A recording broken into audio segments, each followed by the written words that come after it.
Bogus Basin passed another decade mark. This week is the nonprofit recreation area's 80th year. Bogus opened up as just a small ski hill in 1942. It has since evolved into a year-round destination. News Channel 7's Andrew Bartline talked to a history writer today. And Andrew, she wrote a book back in 2009 about Bogus Basin's transformation. Yeah, and that mountain spans generations, which is certainly part of its charm. That's largely what she's written about. But let's start with the namesake, Bogus Basin. Her name's Eve Chandler. She says 3 people tried to sell fake gold out of the area in the 1860s. They would mix sand, silver, and a very small amount of gold. That created a largely fake gold product. Eve calls them swindlers, even in her writing as well. They tried to sell the gold in the city of Boise and in Idaho City. They were caught and prosecuted. So that area had since been known as Bogus Basin. Well, fast forward to 1936, Sun Valley got locals hooked on skiing, and the Boise Junior Chamber of Commerce came together and decided Boise needed a ski area of its own. Big question they first needed to answer, well, where do we put it?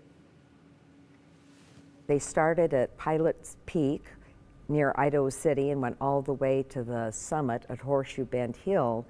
But when they went to Schaefer Butte and stood underneath Schaefer Butte, they looked at the terrain and said, this is the perfect place for a mountain recreational area and a ski area. And that's how it came to be selected for Bogus Basin.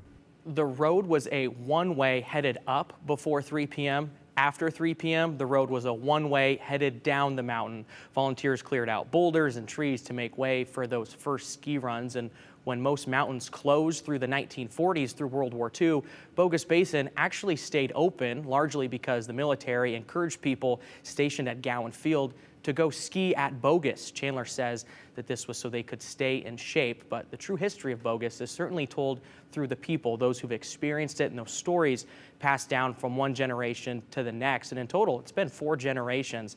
The mountain published a book to document these stories over the past 80 years. It's appropriately named 80. Tomorrow, we're going to hear from Naomi Shapiro. She grew up going to Bogus Basin, shared that experience with her late grandfather, and he served on the Bogus Basin Ski Patrol for more than 6 decades. I love the explanation behind the name of Bogus Basin, too. Yeah, it was swindlers. fun to learn.